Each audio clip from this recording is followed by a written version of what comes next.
नमस्कार छात्रों, स्वागत है आप सभी का मेरी वर्ल्ड ज्योग्राफी की इस नई कक्षा में। मैं हूं प्रेमलता और आज मैं आपका स्वागत करती हूं अपने YouTube channel next gen PCS पर। आज हम पढ़ने जा रहे हैं दक्षिण अमेरिका महाद्वीप के बारे में। यह टॉपिक वर्ल्ड ज्योग्राफी का एक महत्वपूर्ण हिस्सा है, चाहे आप कॉम्पिटिटिव एग्जाम की तैयारी कर रहे हो या जनरल नॉलेज पढ़ना चाहते हो। इस वीडियो में हम जानेंगे कि साउथ अफ्रीका का लोकेशन क्या है, इसकी सीमाएं क्या हैं, प्रमुख देशों के बारे में, साथ ही साथ इसकी भौगोलिक विशेषताओं के बारे में भी देखेंगे और साथ ही इस महाद्वीप से जुड़े कुछ रोचक तथ्य भी जानेंगे। तो चलिए शुरू करते हैं आज की कक्षा। पहले हम दक्षिण अमेरिका के बारे में देखते हैं। यह महाद्वीप मुख्य रूप से उत्तरी अमेरिका के दक्षिण में स्थित है और यह कैरेबियन सागर इसके उत्तर में पाया जाता है। इसके उत्तर में कैरेबियन सागर, पूर्व में अटलांटिक सागर, इधर आपका अटलांटिक सागर है, दक्षिण में इसके अंटार्कटिका सागर, जबकि पश्चिम में इसके प्रशांत महासागर मिलता है, प्रशांत महासागर से घिरा हुआ है। यह लगभग आपको त्रिकोणीय आकार में देखने को मिलता है। अगर इसकी प्रमुख भौगोलिक विशेषताओं के बारे में बात करें तो हम देखेंगे कि विश्व की दूसरी सबसे बड़ी ऊंची जो पर्वतमाला है हिमालय के बाद, वो यहीं पाई जाती है। वो कौन सी है? एंडीज पर्वतमाला। कौन सी है? एंडीज। एंडीज इसके पश्चिमी छोर के सहारे फैली हुई है। अमेजन नदी यहीं पे पाई जाती है, जो विश्व की दूसरे सबसे लंबी और सबसे अधिक बहाव वाली नदी है। अमेजन नदी कहाँ मिलती है? यहीं मिलती है। अमेजन वर्षावन भी यहीं मिलता है। पृथ्वी का सबसे बड़ा उष्णकटिबंधीय वर्षावन है ये। प्लेटो और पठार की बात करूँ तो यहाँ पे मुख्य रूप से अल्टीप्लानो, ब्राजीलियाई पठार, गियाना हाईलैंड्स आदि है। जबकि मैदानी क्षेत्रों में बात करें तो लानोस, पंपास, ग्रैंड चाको आपको यहाँ पे मिलेगा, पंपास आपको यहाँ मिलेगा, जबकि लानोस यहाँ मिलेगा आपको, जो खेती और पशुपालन के लिए प्रसिद्ध हैं। रेगिस्तान में मुख्य रूप से अटाकामा जो रेगिस्तान है वो विश्व का सबसे शुष्क रेगिस्तान है। झीलों की बात करें तो टिटिकाका जो है दुनिया की सबसे ऊंचाई पर स्थित नौगम्य झील यहीं पे है। कहाँ पे है ये? और दूसरी कौन सी है? माराकाइबो। दूसरी कौन सी है? माराकाइबो। दक्षिण अमेरिका से मुख्य रूप से दो मुख्य रेखाएं होकर गुजरती हैं। पहली है भूमध्य रेखा और दूसरी है आपकी कर्क रेखा। भूमध्य रेखा जो है वो किन किन देशों से होकर गुजरती है? इक्वाडोर, कोलंबिया और ब्राज़ील से। यानी कि दक्षिण अमेरिका के 3 देशों से होकर भूमध्य रेखा गुजरती है। वो कौन से 3 देश हैं? इक्वाडोर, कोलंबिया और आपका हो गया ब्राज़ील। इक्वाडोर, कोलंबिया और ब्राज़ील। जबकि आपकी कर्क रेखा महाद्वीप के दक्षिण भाग से होकर गुजरती है। ये चिली, पराग्वे, चिली रहा, उसके बाद से पराग्वे, ब्राज़ील, अर्जेंटीना से होकर गुजरती है। ब्राज़ील, ये पराग्वे और अर्जेंटीना से होकर गुजरती है। तो प्रश्न अगर पूछे कि साउथ अमेरिका जो है उसके कितने देशों से होकर भूमध्य रेखा गुजरती है और कितने देशों से होकर कर्क रेखा गुजरती है, तो भूमध्य रेखा आपकी 3 देशों से होकर गुजरती है, जिसके नाम है इक्वाडोर, कोलंबिया, ब्राज़ील। जबकि आपकी कर्क रेखा है वो 4 देशों से होकर गुजरती है, कोलंबिया, अर्जेंटीना, पराग्वे और ब्राज़ील। कितने देशों से? 4 देशों से होकर गुजरती है। आइए अब इसके अलग अलग देशों के बारे में हम विस्तृत रूप से अध्ययन करते हैं। पहले देश के बारे में हम जिसका अध्ययन करने वाले हैं वो है अर्जेंटीना। कौन सी है? अर्जेंटीना। दक्षिण अमेरिका के पहले देश को देखेंगे हम। पहले नंबर पर हम अध्ययन करेंगे अर्जेंटीना का। अर्जेंटीना मुख्य रूप से पश्चिमी ओर से चिली से घिरा हुआ है। पश्चिमी ओर से ये चिली से घिरा हुआ है। उत्तर में बोलिविया और पराग्वे से, जबकि उत्तर पूर्व में ब्राज़ील और उरुग्वे से घिरा हुआ है। जबकि इसके पूर्व में आपको अटलांटिक महासागर देखने को मिलेगा। अटलांटिक महासागर। यह दक्षिण अमेरिका का दूसरा सबसे बड़ा देश है। पहले नंबर पे आपका ब्राज़ील है। इसके अगर प्रमुख भौगोलिक क्षेत्रों की बात करें तो इसमें एंडीज पर्वतमाला है। एंडीज पर्वतमाला जिस पर मुख्य रूप से एकांकागुआ पर्वत स्थित है। एकांकागुआ पर्वत स्थित है, जो पश्चिमी गोलार्ध का सबसे ऊंचा पर्वत है। क्या है? पश्चिमी गोलार्ध का सबसे ऊंचा पर्वत है। इस क्षेत्र में ज्वालामुखी, नदी और पर्वतीय घाटियां शामिल हैं। यहीं पर आपको पंपास देखने को मिलेगा, जो अर्जेंटीना का कृषि प्रधान समतल मैदान है। इसे दुनिया में सबसे उपजाऊ क्षेत्रों में से एक माना जाता है। यहाँ गेहूं, मक्का, मवेशी पालन बड़े पैमाने पर होते हैं। देश का आर्थिक और जनसंख्या केंद्र यही क्षेत्र है। तीसरा मुख्य क्षेत्र हम देखेंगे पैटागोनिया जो है आपका, यह एक शुष्क और ठंडा पठारी क्षेत्र है। क्या है? शुष्क और ठंडा पठारी क्षेत्र है। इसमें झीलें, ग्लेशियर और पथरीले मैदान शामिल हैं। ग्रांड चाको भी हमें यहीं देखने को मिलता है, जो उत्तरी पश्चिमी भाग में स्थित है। यह एक गर्म, शुष्क और जंगल से भरा क्षेत्र है, जहाँ मवेशी पालन और वनों की कटाई होती है। इसकी जलवायु की अगर बात करें हम, तो उत्तरी भाग में उष्ण कटिबंधीय, मध्य भाग में समशीतोष्ण और दक्षिण भाग में ठंडी जलवायु पाई जाती है। नदियों और झीलों की अगर बात करें तो मुख्य रूप से यहाँ की नदियाँ अर्जेंटीना की मुख्य नदियाँ हैं। पराना नदी, उरुग्वे नदी, ला प्लाटा नदी। इन नदियों का प्रयोग सिंचाई, परिवहन और जल विद्युत के लिए किया जाता है।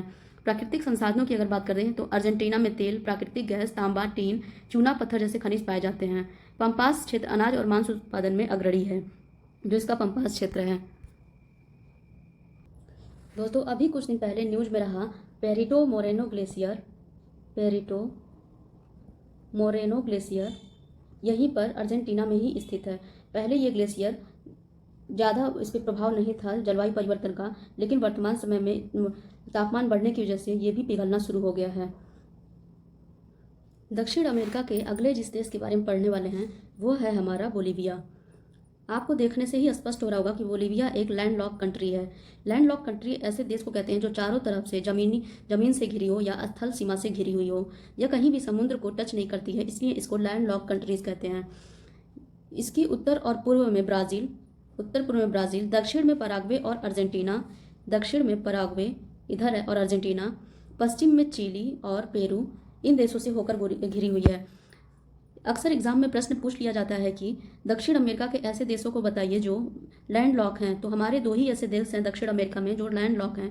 पहले नंबर पे है बोलीविया और दूसरे नंबर पे है पराग्वे। या फिर आपको ऑप्शन दे सकते हैं बहुत सारे देशों का और पूछ सकता है इनमें से कौन से लैंडलॉक कंट्रीज हैं। तो देखने से ही स्पष्ट है कि बोलीविया और पराग्वे जो हैं वो साउथ अमेरिका के लैंडलॉक कंट्रीज हैं। अगर इसके प्रमुख भौगोलिक क्षेत्र की बात करें तो हम देखेंगे कि इसकी भौगोलिक विशेषताओं को देखें तो बोलीविया के भी पश्चिम में एंडीज पर्वतमाला फैली हुई है। यही एंडीज पर्वतमाला उत्तर की तरफ आकर 3 भागों में विभाजित हो जाती है, जिनमें कॉर्डिलेरा ऑक्सीडेंटल कहते हैं, दूसरा उसका कॉर्डिलेरा सेंट्रल और तीसरा है कॉर्डिलेरा ओरिएंटल नाम दिया गया है। यहाँ पे अल्टीप्लानो एक ऊंचा पठारी क्षेत्र है, जो दोनों तरफ से पर्वत से घिरी हुई है। इसी क्षेत्र पे इसकी राजधानी लापाज स्थित है, जो दुनिया की सबसे ऊंचाई पर स्थित राजधानी है। यहाँ टीन और अन्य खनिजों के भंडार पाए जाते हैं। इसका पूर्वी निचला मैदान ये ब्राज़ील के समीप है। इसमें वर्षावन और नदियाँ फैली हुई हैं। यहाँ का जंगल क्षेत्र अमेज़न बेसिन का हिस्सा है, क्योंकि अमेज़न नदी जो है यहीं से होकर निकलती है, इसकी वजह से ये अमेज़न वर्षावन का हिस्सा बन जाता है। अगर हम बोलीविया के झीलों के बारे में बात करें तो सबसे महत्वपूर्ण हम झील देखते हैं वो है लेक टिटिकाका। यह दुनिया की सबसे ऊंचाई पर स्थित नौवहन योग्य झील है। नौवहन योग्य झील कहने का मतलब यह है कि यहाँ पे नाव चलाई जा सकती है और ये सबसे ऊंचाई पर स्थित है। इसकी ऊंचाई लगभग 3812 मीटर है। कितनी है? 3812 मीटर। यह पेरू और बोलीविया की सीमा तय करती है। Lake Titicaca. एक दूसरी महत्वपूर्ण नदी है पोपो झील। दूसरी महत्वपूर्ण इसकी नदी कौन सी है? पोपो झील है। यह अल्टीप्लानो क्षेत्र में और कभी कभी यह सूख भी जाती है। इसमें हमेशा पानी नहीं रहती है। इसकी महत्वपूर्ण नदियों में देखेंगे मादेरा नदी, बेनी नदी, मामोरे नदी। ये अमेज़न की क्या है? सहायक नदियां हैं। ये मुख्य नदियां ना होकर सहायक नदियां हैं। यहाँ की अगर जलवायु की बात करें तो यहाँ पे पर्वतीय क्षेत्रों में ठंडी जलवायु, अल्टीप्लानो में शुष्क और ठंडी जलवायु। अल्टीप्लानो बोलीविया के आपके पश्चिम साइड में देखने को मिलेगा। पूर्वी वर्षावन निचले मैदानों में गर्म और आर्द्र जलवायु पाई जाती है। प्राकृतिक संसाधनों की अगर बात करें तो बोलीविया टीन, चांदी, जस्ता, प्राकृतिक गैस आज लिथियम के भंडार के लिए प्रसिद्ध है। यह दुनिया का एक बड़ा लिथियम उत्पादक देश बनने की क्षमता रखता है, जो इलेक्ट्रिक बैटरियों के लिए जरूरी होती है। लिथियम का उपयोग मुख्य रूप से इलेक्ट्रिक बैटरी के लिए जाना जाता है। लिथियम त्रिकोण में बोलीविया भी शामिल है। लिथियम त्रिकोण में तीन देश हैं, जिनमें एक तो आपका बोलीविया हो जाता है, दूसरा आपका चिली और आपका तीसरा हो जाएगा अर्जेंटीना। ये तीनों देश लिथियम त्रिकोण देश के नाम से भी जाने जाते हैं।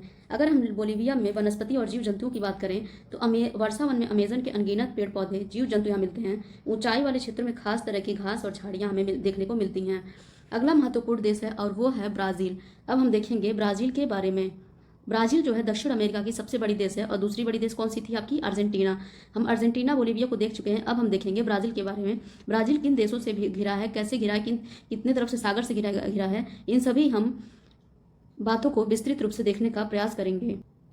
आपकी जानकारी के लिए बता दूं कि यह एकमात्र ऐसा दक्षिण अमेरिका का देश है जो लगभग उसके सभी देशों को टच करता है, सभी देशों को टच करता है। चिली और इक्वाडोर केवल इससे टच नहीं होती हैं, चिली और दूसरी कौन सी है? इक्वाडोर। बाकी सभी देश इससे टच होते हैं। इसमें आपका फ्रेंच गुआना हो गया, सूरीनेम, गुआन हो गया, वेनेजुएला हो, कोलंबिया, उसके बाद से पेरू, फिर बोलीविया, पराग्वे और अर्जेंटीना और उरुग्वे, सभी देश ब्राज़ील के सीमाओं से लगते हैं, केवल चिली और इक्वाडोर को छोड़ के। आपको प्रश्न फंसाने के लिए दे सकता है उसमें इक्वाडोर और चिली को भी ऑप्शन में रख सकता है, लेकिन इक्वाडोर और चिली स्पष्ट रूप से देखने को ही मिलते हैं कि वो एकदम पश्चिमी छोर पे हैं जो ब्राज़ील को टच नहीं करते हैं। ब्राज़ील के पूर्व में हम देखते हैं अटलांटिक महासागर है, इसके पूर्व में हमें अटलांटिक महासागर देखने को मिलती है।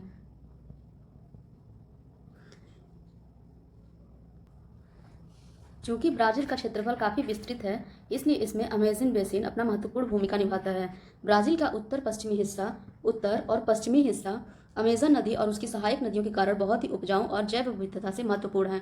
चूंकि अमेज़न नदी यहाँ से होकर गुजरती है, इसलिए यहाँ के क्षेत्रों का उपजाऊ होना स्वाभाविक बात है। इसमें दुनिया का सबसे बड़ा वर्षावन अमेज़न वर्षावन मिलता है। यह दुनिया का सबसे बड़ा वर्षावन है। यहाँ पर वर्ष भर भारी वर्षा और घना जंगल पाया जाता है। यहाँ पे वर्ष भर क्या होती है? वर्षा होती है। चूँकि यह इक्वेटर के भी नज़दीक है, तो वर्षा स्वाभाविक रूप से होती रहेगी। ब्राज़ीलियाई पठार दूसरा देखते हैं भौगोलिक इसकी विशेषताओं में। यह दक्षिण पूर्वी और मध्य ब्राज़ील में स्थित है। दक्षिण और पूर्वी मध्य ब्राज़ील में स्थित है। यह क्षेत्र खनिज संसाधनों और कृषि के लिए जाना जाता है। यहाँ की नदियाँ गहरे खड्डों और जलप्रपातों से होकर गुजरती हैं। पैंटानॉल यह दुनिया की सबसे बड़ा आर्द्रभूमि क्षेत्र है जो ब्राज़ील के पश्चिमी भाग में स्थित है। पैंटानॉल यह क्षेत्र प्राकृतिक जीवन और पक्षियों के लिए प्रसिद्ध है। अटलांटिक तटीय मैदान ब्राज़ील की पूर्वी सीमा में फैले तटीय मैदान जहां देश के प्रमुख बंदरगाह और महानगर जैसे Rio de Janeiro, Sao Paulo, Recife आदि स्थित हैं। इसकी प्रमुख नदियों की अगर बात करें तो हमें सबसे बड़ी और प्रमुख नदी देखने को मिलती है, वो है अमेज़न नदी, जो दुनिया की सबसे लंबी नदी और सबसे ज़्यादा इसका जल प्रवाह बनता है। ब्राज़ील के उत्तर में ब्राज़ील के उत्तर में बहती है।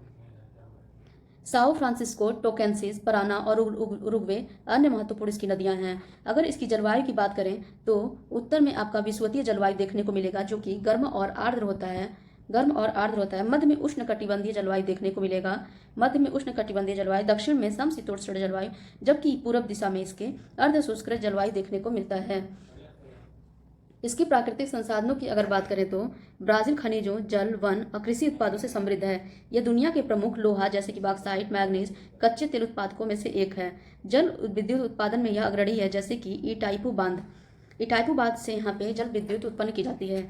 जैव विविधता और पर्यावरण की बात करें तो ब्राज़ील विश्व की सबसे अधिक जैव विविधता वाला देश है। इसका मुख्य कारण है अमेज़न नदी का होना, जिसकी वजह से यहाँ पे 12 महीने ग्रीनरी रहती है। अमेज़न वन में लाखों प्रजातियां पाई जाती हैं, जैसे तेंदुआ, एनाकोंडा, अरार पक्षी, पिरान्हा मछली आदि। जनसंख्या और प्रमुख शहर की बात करें तो इसकी राजधानी ब्रासिलिया है। प्रमुख शहर में Sao Paulo, Rio de Janeiro, Salvador, Recife. Brazil दुनिया का सबसे बड़ा पुर्तगाली भाषा वाला देश है। अगले महत्वपूर्ण देश को देखेंगे और वो है चिली। अगर हम चिली की बात करें तो यह अमेरिका का एक लंबा और संकीर्ण देश है जो अटलांटिक महासागर और एंडीज पर्वत के बीच फैला हुआ है। इसकी भौगोलिक विशेषताएं इसे महाद्वीप के अन्य देशों से बिल्कुल अलग बनाती हैं, एक लंबी रेखा जैसी है।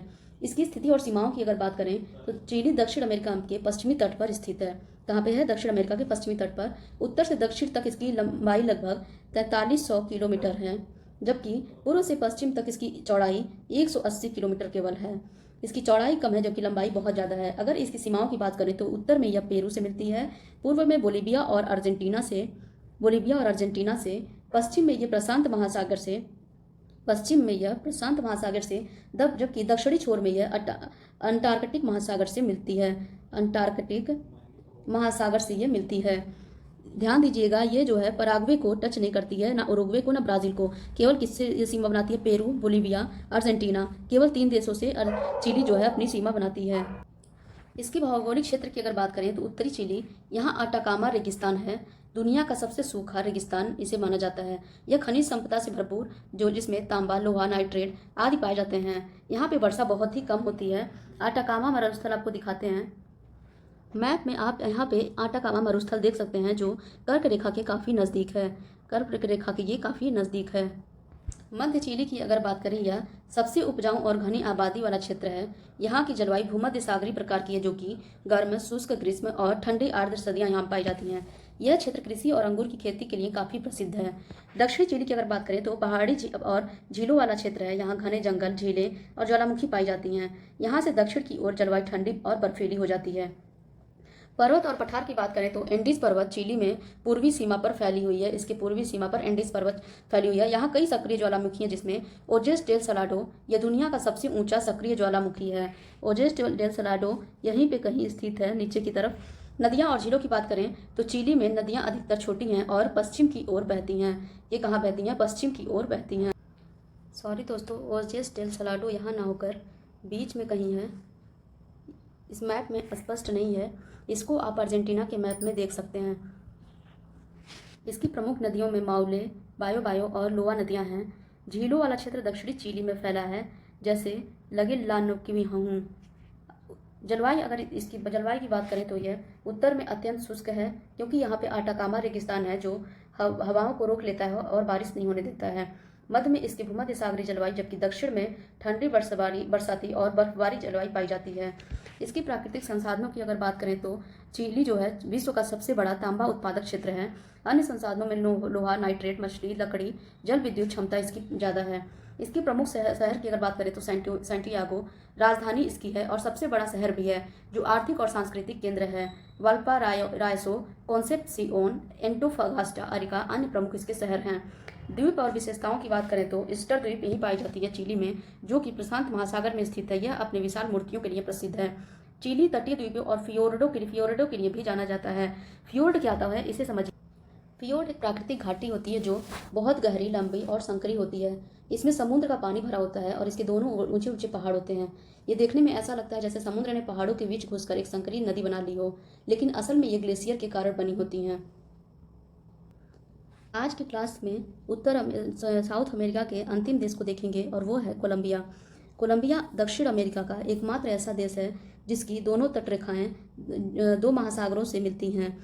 एक जो है प्रशांत महासागर से, जबकि दूसरी कैरेबियन सागर से इसकी मिलती है।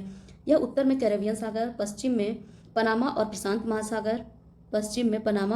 महासागर, दक्षिण में इक्वाडोर और पेरू, जबकि पूर्व में वेनेजुएला और ब्राज़ील से इसकी सीमाएं लगती हैं। कोलंबिया में ही एंडीज पर्वतमाला जो है इसे 3 शाखाओं में विभाजित हो जाती है, जिसको कहते हैं कॉर्डिलेरा ऑक्सीडेंटल, कॉर्डिलेरा सेंट्रल और कॉर्डिलेरा ओरिएंटल। यहीं पे एंडीज पर्वतमाला 3 शाखाओं में विभाजित हो जाती हैं। इन पर्वतों के बीच उपजाऊ घाटियां, महत्वपूर्ण शहर स्थित हैं जैसे बोगोटा, मेडेलिन, काली। कैरेबियन तटीय मैदान उत्तर में फैला हुआ समतल क्षेत्र है जहां नदी डेल्टा और समुद्री बंदरगाहें जैसे कार्टाजेना आपका कहाँ है? वो है आपका कोलंबिया में। प्रशांत तटीय मैदान की अगर बात करें तो यह क्षेत्र बहुत ही अधिक उपजाऊ और वर्षा प्राप्त करने वाला होता है। यहाँ पे घना वर्षा वन है। लानोस घास के मैदान आपका कोलंबिया में ही देखने को मिलता है। यह पूर्वी कोलंबिया में फैला हुआ समतल और उष्णकटिबंधीय घास का मैदान है जो मुख्यतः कृषि और पशुपालन के लिए उपयोगी है। अमेजन वर्षावन क्षेत्र दक्षिण पूर्व कोलंबिया में अमेजन जंगल में फैला हुआ है। यह क्षेत्र कम वर्ष जनसंख्या वाला लेकिन जैव विविधता से समृद्ध है। इसकी प्रमुख नदियों की अगर बात करें तो मैगडेलेना नदी इसकी प्रमुख नदी है जो कि देश की सबसे लंबी और मुख्य नदी है। यह कॉर्डिलेरा सेंट्रल और ओरिएंटल के बीच में बहती है। कैरेबियन सागर में यह जाकर गिरती है, यानी कि इसके उत्तर में जाकर गिरती है। काउका नदी, पुटुमायो नदी और गुआवियारे नदी इसकी प्रमुख नदियां हैं। जलवायु की अगर बात करें तो कोलंबिया भूमध्य सागर रेखा के पास में स्थित है, इसलिए यहाँ उष्णकटिबंधीय जलवायु होती है, लेकिन ऊंचाई के अनुसार तापमान में अंतर होता है। कोलंबिया का जो निचला क्षेत्र है गर्म और आर्द्र जलवायु यहाँ पाई जाती है। मध्य पहाड़ी क्षेत्रों में समशीतोष्ण जलवायु, ऊंचाई वाले पर्वतीय क्षेत्रों में ठंडी जलवायु, जबकि बहुत ऊंचे पर्वतों पर हिमबारी और बर्फ भी गिरते हैं। प्राकृतिक संसाधनों में कोयला, तेल, सोना, प्लेटिनम, पन्ना। कोलंबिया दुनिया का सबसे बड़ा पन्ना उत्पादक देश है। यहाँ कॉफी, फूल, केले और कोको भी बहुत मात्रा में पाए जाते हैं। इसके प्रमुख शहरों में बोगोटा महत्वपूर्ण शहर है जो इसकी राजधानी भी है और सबसे बड़ा शहर भी है। ये किस पे है? एंडीज पर्वत पर स्थित है। मेडलिन, काली, बरनक्विला, कार्टाजेना अन्य अन्य प्रमुख इसकी शहर हैं। इसके द्वीपों में सैन एंड्रेस और प्रोविडेंसिया द्वीप प्रमुख हैं, जो कि कैरेबियन सागर में स्थित हैं, यानी कि इसके उत्तर दिशा में स्थित हैं। तो दोस्तों, आज हमने दक्षिण अमेरिका के एक बहुत ही अनोखे और सुंदर क्षेत्र पेटागोनिया, फियोर्ड जैसी प्राकृतिक संरचनाओं के बारे में विस्तार से जाना। मुझे उम्मीद है कि आपको यह जानकारी रोचक और ज्ञानवर्धक लगी होगी। अब हम आज की कक्षा यहीं समाप्त करते हैं। कल की कक्षा में हम दक्षिण अमेरिका के अन्य देशों के बारे में पढ़ेंगे। हम जानेंगे कि वहाँ की संस्कृति, अर्थव्यवस्था और भौगोलिक विशेषताओं के बारे में। तो कल समय पर तैयार रहिएगा एक नई जानकारी से भरी यात्रा के लिए। तब तक के लिए धन्यवाद और हमारी शुभकामनाएं आपके साथ हैं। जय हिंद।